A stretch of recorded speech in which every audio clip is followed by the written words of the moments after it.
Just knowing that you can heal us, and knowing that you know every part, every cell of every person's body. And we just want to pray for those that are in the hospital and the ER right now, that are homesick, and their families that are taking care of them, to make sure that just give them peace, give the doctors knowledge to know what to do, and help them get through what is going on with them, and just let them know that we love them and that we miss them too. In your name, amen. So we are starting today looking at some tools. And I know we have a smaller group today, and in our Sunday school this morning, we talked about how sometimes it's nice to have a little bit of a smaller group, because you get to talk a little bit more, you get to kind of hear from others, and that is what we are going to do today. And I know some of you are super excited about that, and some of you are like, oh man, I came on the wrong day today.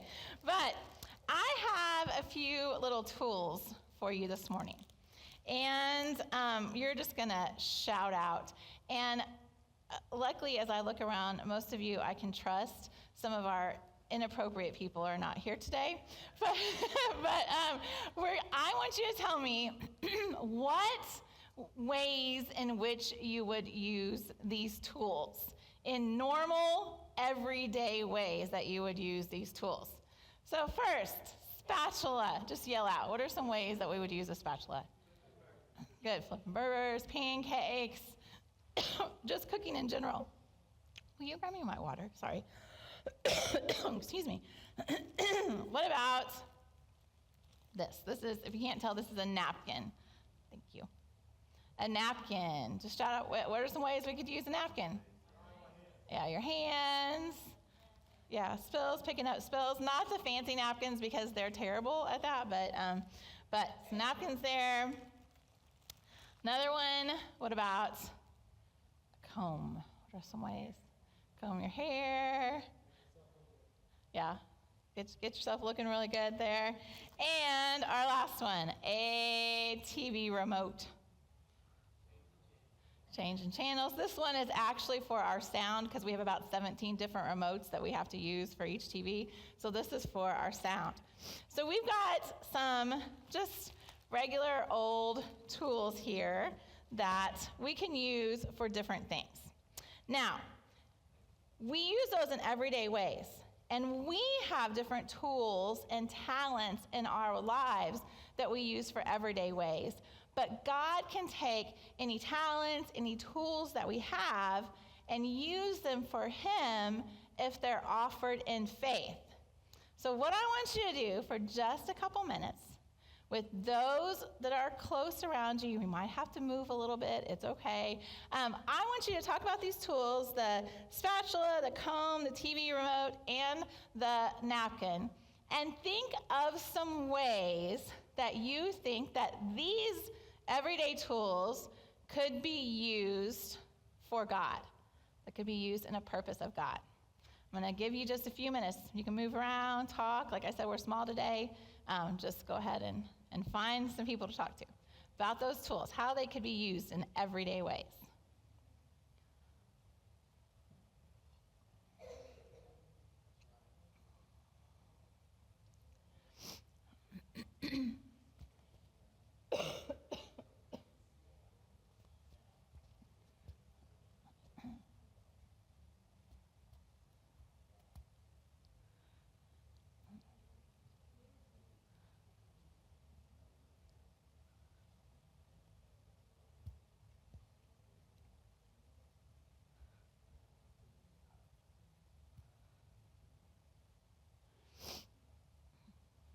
Okay, it got really quiet really fast. This is much different than my middle school classes.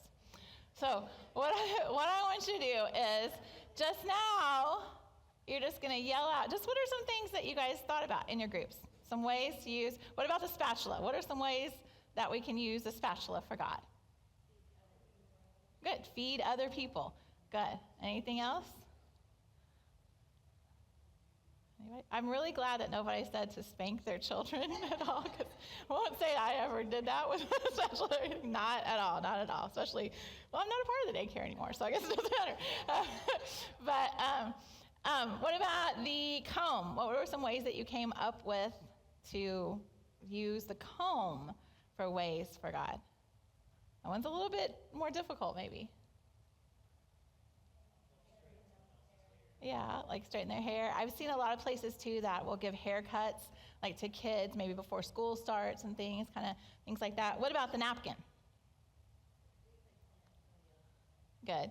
Clean up their mess and help out. And the TV remote. Any way we could use the TV remote for God? Yeah, listen. That could be for you too, like to get closer to God in ways. This is just a side note, and I mean, this is, if the chosen people see this on YouTube, they can pay me for this. But I will tell you, I'm not a person who usually likes Christian shows and stuff. Sometimes they can be a little cheesy. But I will I know it's been out for a long time, but Mark and I just started watching it last year. If you have not watched The Chosen, I will put in a big unpaid plug for The Chosen. It is top notch. It's really, really good. And because we're talking about David over the next 3 weeks, there is also on Amazon Prime, if you have that, there's also a top-notch show about David. So those are two ways that we could do that too. And I think also just kind of maybe sometimes when we talk about friendships, having people over, watching something with them, just hanging out, that is also showing God to people who may not have someone in their life just to spend some quality time with. So as we have been reading the Bible, over the last few weeks, we have seen a lot of drama. We have seen a lot of drama between Saul and between David. Now, I know some of us are at different places. If you have caught up to us, sorry, this is going to be a spoiler, but Saul is no longer with us, but we're still going to see a lot of drama from David. But I want to kind of catch us up on where we are with what we're going to talk about today with this relationship between Saul and David, because it's really, really important as we go into today. So Saul had become king. He was the first king over all of the Israelites. And he was at one time given a clear order by God to defeat all the Amalekites, which were another group of people, and to wipe out everything they had. You'll read that a lot in the Bible, and sometimes it sounds really harsh, but it's to get rid of their gods, it's to get rid of their culture, it's to get rid of everything they have, so God can be the primary God, the primary belief of that time. So what Saul did is he did what God said. He fought the Amalekites, God was with him, and he won, but he kept the very best animals, and he even spared the king. And when Samuel the prophet heard about this, he was so upset he went to Saul. And Saul gave a bunch of excuses about how, I was going to sacrifice these animals to God, and I wanted the king to start worshiping God, and all of these different excuses, but he did not obey what God told him.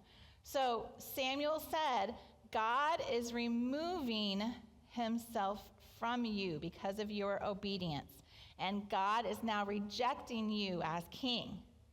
So God was speaking through Samuel to look for a new heart to lead Israel, and he sent him to a man named Jesse's house.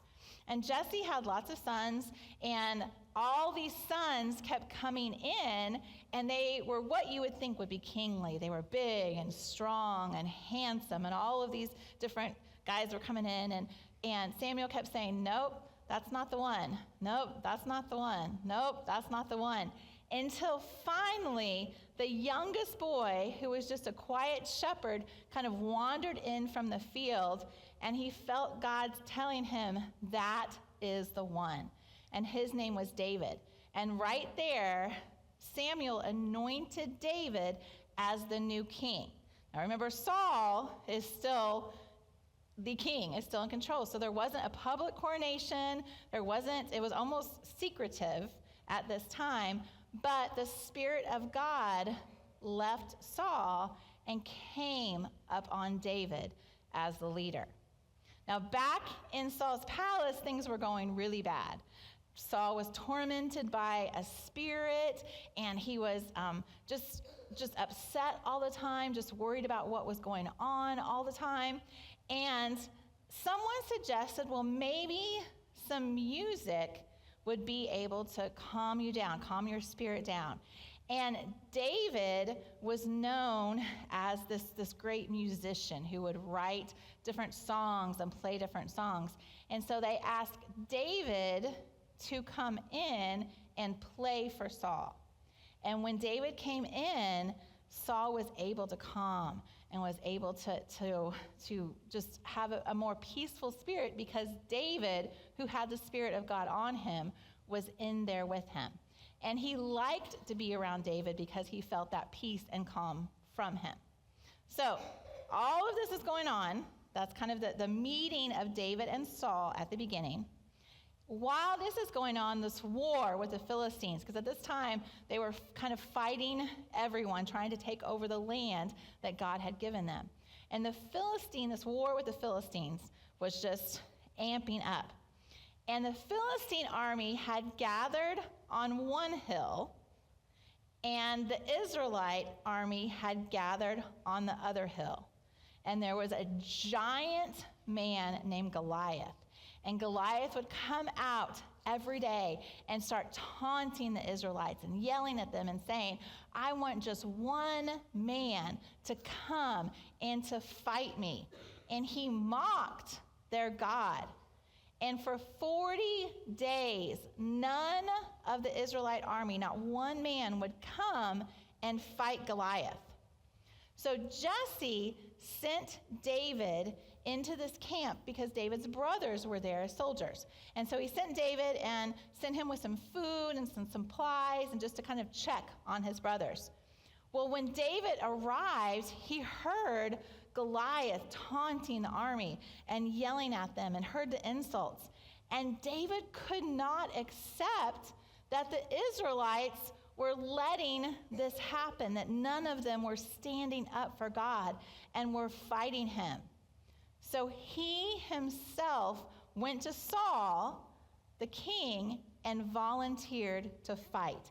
And that's where we're going to start today. That's where our passage is. So you can kind of see this relationship so far that has happened up until this point. So we're going to be reading from 1 Samuel 17. And we're going to start with David talking. Don't worry about this Philistine, David told Saul. I'll go fight him. Don't be ridiculous, Saul replied. There is no way you can fight this Philistine and possibly win. You're only a boy, and he's been a man of war since his youth. But David persisted. I have been taking care of my father's sheep and goats, he said.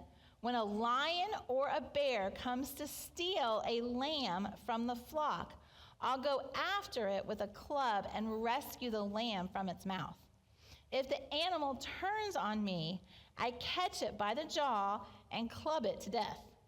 I have done this to both lions and bears, and I'll do it to the pagan Philistine too, for he has defied the armies of the living God.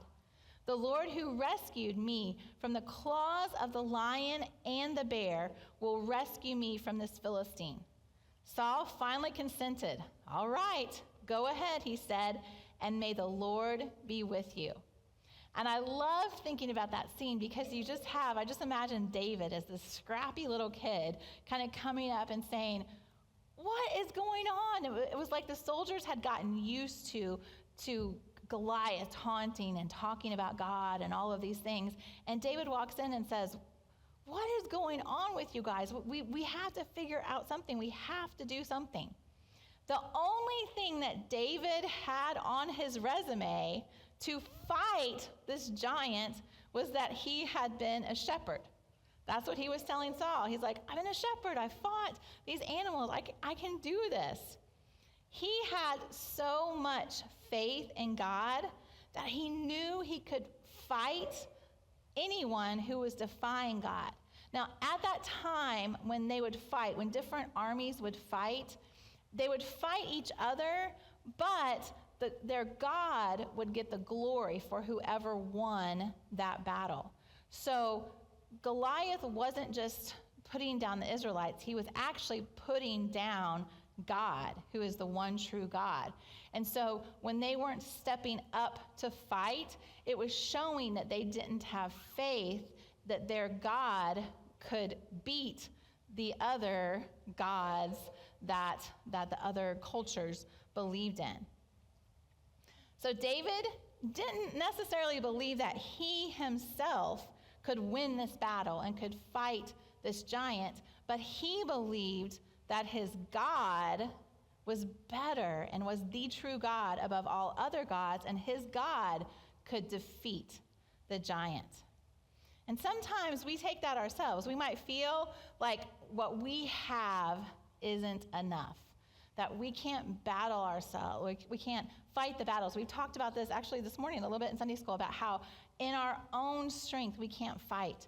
But if we have faith in God and we know his will, then we can use the tools that he's given us and fight those battles.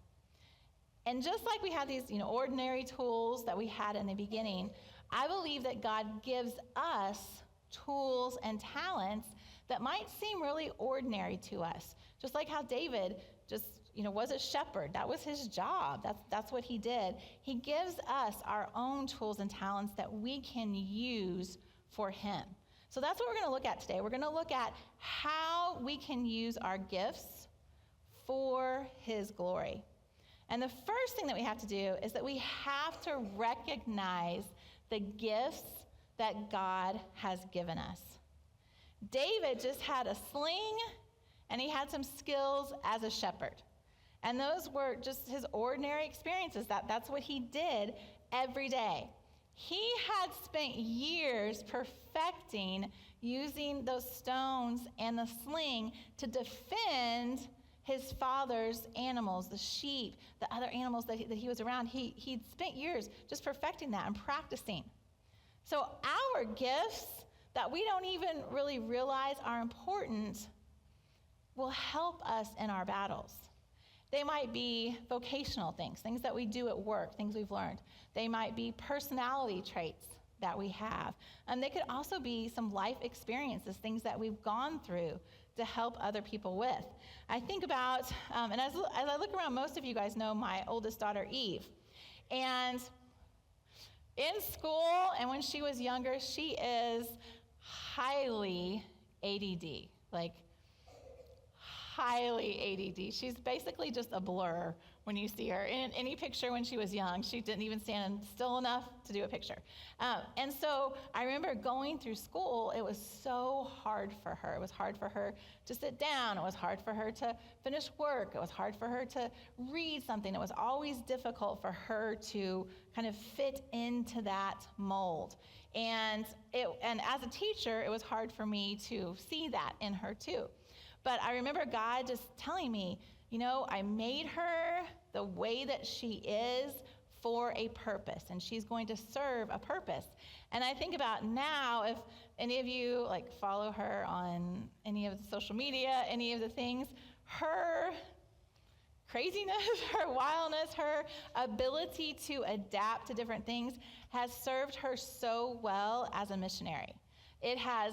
Because she has those things in her, she is able to live out what God wanted from her. And I think about that is true for so many of us. Even things that we think as maybe bad that we do, or things that about our personality that are, that don't serve us in certain places, will really help in the kingdom of God. I just saw an Instagram reel this week that was with Reese Witherspoon, and she was talking about how, now this is not a spiritual one, but she was talking about how the world tells us to live out our dreams, go for your dreams, whatever you dream you can be. And she said, that's not true. that what we should be doing is living out our talents. That if I had the dream to be a rocket scientist, it isn't going to happen because I can barely add. So that is not going to happen. But I love that she said that. She said, we need to figure out what we're talented at, what our gifts are, and live out that. And I think taking that into the spiritual context is God has put those talents, those gifts, those passions in us for his purpose. And so we want to live those out. So I want you to think just over this next week or so, think about those things. What are the things, just the everyday things? Think about the things that you do at your job. Think about the things that you do at home. Think about some of the personality traits that you have that people have called out in you. What are ways that you can use those everyday things for God? The second one is to offer those gifts to God in faith. So first we recognize them, and then we need to offer them. David didn't wait for a perfect time to fit this expected mold. He was still a pretty young kid. He was still scrawny. He was still just a shepherd. He hadn't become a soldier. He hadn't done any of that stuff yet. But he relied on what God had given him. And even later, we didn't read this today, but later in the passage, Saul tries to give him his armor, like his own armor, to be able to wear to protect him, and it was too big. And David said, I'm not going to wear this. This is too big. This is not what God wants. I am just supposed to use what I have. I'm supposed to use my sling and my stones, and that's what I'm going to use. And faith can activate those gifts that we have.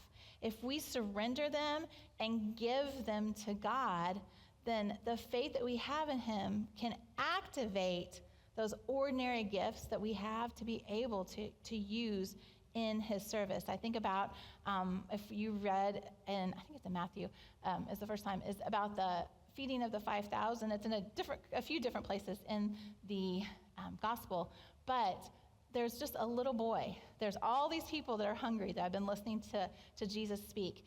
And this little boy just comes up, and he has, I think, 5 fishes and 2 loaves of bread. And it's enough because of the faith that he had, and he gave that to Jesus. It's enough to feed 5,000 people. And that's what God can do with our ordinary gifts. If we have faith, if we bring them to him, then he can multiply them, and he can use them for his good. So we want to recognize those gifts that God has put in us. Then we want to give them, to offer them to him in his service with faith. And then we want to use them. We want to use our gifts courageously for the Lord. David's actions faced public ridicule. His brothers made fun of him. You can read that they started talking about him. They thought that maybe he was doing it just, because he wanted to look better than them, or just different things. There's all different ideas that different commentators that I read this week had, but they made fun of him. They thought, you're never going to be able to do this. You can even hear it a little bit in the passage that we read with Saul, that nobody thought that he was going to be able to do this. But using our gifts, sometimes we need to be vulnerable. We need to step out in faith. Sometimes we're going to face opposition. Sometimes people are going to tell us, you can't do that, or why are you doing this? I just thought about this with Caden. I know Caden and Cam have a band, and we had lots of different groups in. One time he came to me and he said, hey, could our band perform and have a few other bands? And we're going to have an art show out there that we'll bring some different people in. They're not faith-based bands or anything like that. And we could have scoffed at that and say, well, you're going to use your talent for that. But it was amazing to have all of the different young people in the church, and they were, mosh pit up here, and, all of this stuff. And so God can use those talents no matter what. So if you face opposition, remember that you're not using your talents for other people. You're using them because of your faith in God. And I found a story this week of a man that I have personally never heard of that I thought was so inspiring to me. So I want you to picture, this is in the 1760s, and picture just a small village in England in the 1760s. And there is a boy named William Carey. And he's learning to work with his hands. He's learning a trade, and he becomes a shoemaker. So his shop is just, plain. Just imagine like there's, leather hanging there. There's some, thread, and then just that steady rhythm of the hammer on the sole of a shoe. I've seen it in like old movies and things like that, but just kind of imagine that. And just that patience and that steady rhythm of him learning as he grows up how to make shoes, how to become a shoemaker.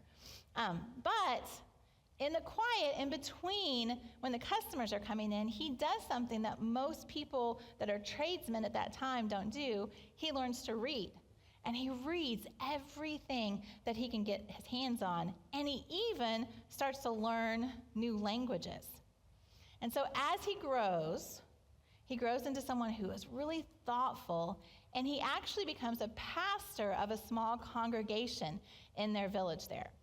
And people admire his steadiness, admire, his work ethic, but they start to laugh at him when he tells them about how he wants to take the gospel to distant lands. But eventually, some of his friends get together and form a missionary society. And in 1793, he and just a few other people sail and go to India to spread the gospel to other people. Now remember, he's had no formal education. He's still just the cobbler, just the shoemaker. So when they arrive, it's just like shock after shock. Because, imagine the difference today between England and India, but, then it was even greater than it is today. There's all these different languages they can't understand. The food is different. The people is different. And so for most people, this might have been the end. He might have just, you might just come there and say, oh, all I am is a shoemaker. I can't do this. But because of the discipline, that patience that he had every day learning that, he put that discipline into his life there. And he began patching soles for people. He began making shoes for people there. Because of his talent with that, he learned how to start fixing different kinds of machinery at that time. And he even started making a printing press because he learned that based on the things that he had learned making shoes. When he started making this printing press, and he was able to learn from the kids that would come in the neighborhood around his store, that he would learn some of their languages. So he was able to print all kinds of different things about the gospel in their own language. And he was even able to make dictionaries for other people to be able to learn the languages. And so he died in 1834. But what started as just this kid in a shoe store learning a trade became a man who spread the gospel all throughout India by making a printing press and by learning the language and by using those talents that God had given him for God, upon the opposition of everyone saying, you're just going to make shoes. Just stay here and make shoes. That's all you need to do. Now, you might think that his story is really inspiring. It was also a long time ago. All of those things, great story. But I can't really do all of that. I gotta, make money for my family. I gotta, do all of these things. I don't have those things. So I want us to look at when God calls you to use your talents, there are a few barriers that sometimes come up. And I'm going to tell you that is the enemy coming into your mind, telling you that the ordinary gifts that God gave you aren't enough. And that first one is, I'm not gifted enough. Imagine if David said that. Imagine if David said, I'm just a shepherd. All I have is a sling, a little sling and some stones. I'm not a soldier. I can't do that. Imagine what would have happened. But God chooses the unlikely. For him, our faithfulness matters more than any kind of flashy talent that we could have. Another obstacle that we have sometimes is, I don't have time.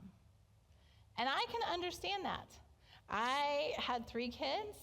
I have more time now because they're gone, even though they text me and FaceTime me 25 times a day. But I understand in different seasons of our life, as I look around, I see a lot of you that have young kids. So different seasons are different, but look at what God is asking you to do. Can you give 5% of your time to him? Or can you take your kids with you to whatever he's asking you to do? Can you show your kids your love for God through your service to him and show them that small time, that consistency, that thinking about ways that you can use your gifts is so important. And the last one is, I'm afraid of failure or judgment.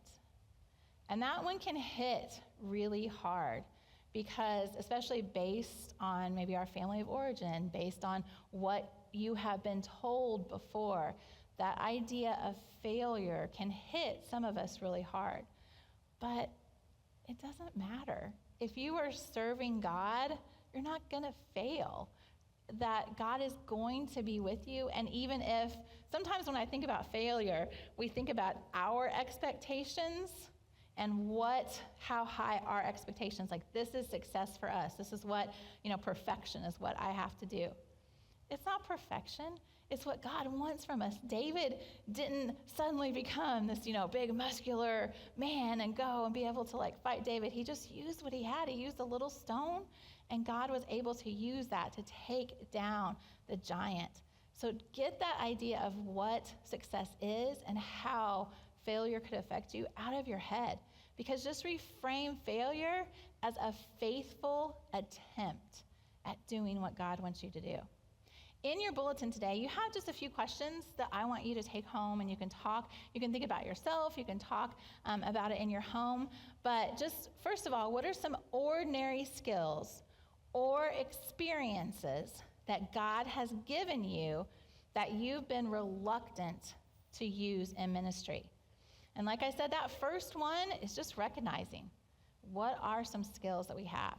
So think about that this week. What are some things that you could use for God? And the second one is, where in your life do you feel God calling you to take a brave step with a gift that you already have? And what we're going to do, I'm going to have Caden and the band go ahead and come back up. And what we're going to do over the next few minutes is, I have just some stones up here. And they're probably a little bigger than the ones that David used. But what I want you to do is, I want you to think about some gifts, some passions, some talents that God has given you. And think about how you can use those for his kingdom. And when I say his kingdom, I don't just mean our church. I know we have, our dream team, which we love and really stepped up today because of all the people that are sick today, but also outside, just in your life, what are some ways that you can use those for his purpose? And what we're going to do, I have some markers out here, and you're just going to write, as they play, you're just going to write some, just whatever God is telling you to give to him. And I've got a little basket right here. It's actually our Christmas basket that I found. And you're just going to throw those stones in there. Maybe you have more than one that you want to put in there. But you're going to just write the talent that you have, that you feel God calling you to give to him, even if you're scared, even if you're afraid that you're going to fail. And we're going to have those in that basket. And then I'm just going to keep those out here and think about ways that we have gone, that you've been able to serve God through those things. We can do that as they play, and then Caden's going to pray us out at the end.